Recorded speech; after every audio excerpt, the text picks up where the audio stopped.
Donc le droit public de l'économie, c'est une discipline qui aujourd'hui réunit de très très nombreuses matières,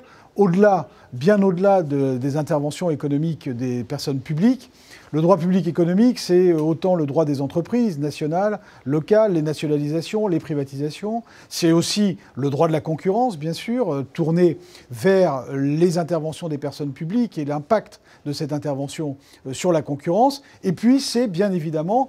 une part de droit de l'environnement et puis surtout le droit de la commande publique, le droit des contrats publics d'affaires qui se caractérise aujourd'hui par ce que l'on appelle le droit de la commande publique.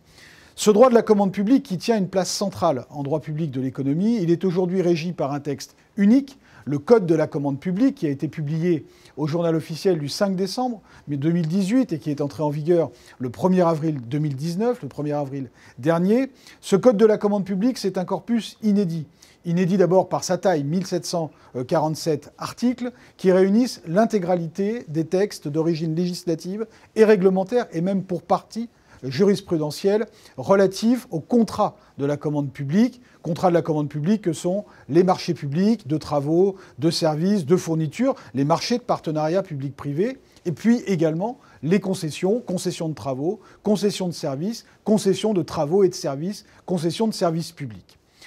Ce code de la commande publique,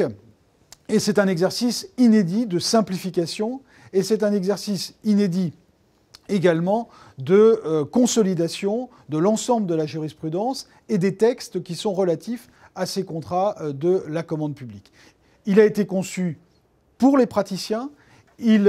est accompagné de 21 annexes qui, sous la forme d'arrêtés ou d'avis, viennent préciser les choses, viennent compléter les textes qui sont les articles du Code de la commande publique. Et bref, c'est un corpus juridique tout à fait inédit qui se veut comme un outil très opérationnel pour les acteurs de la commande publique. La codification de la jurisprudence, par exemple, d'une partie de la jurisprudence relative au contrat public d'affaires, dans ce Code de la commande publique, est un exercice qui a été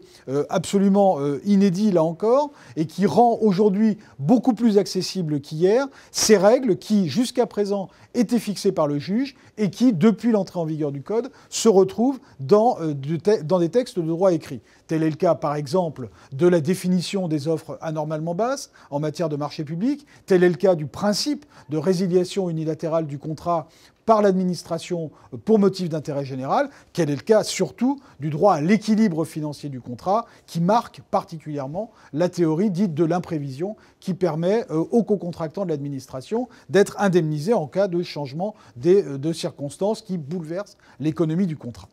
Et donc, ce code de la commande publique, ce droit de la commande publique, aujourd'hui, il est plus lisible, il est plus opérationnel, sans doute plus accessible également, et donc c'est un outil qui sera sans doute très efficace au service de l'investissement public et qui surtout va rendre beaucoup plus accessibles les règles applicables à la commande publique puisqu'elles sont réunies dans un texte unique.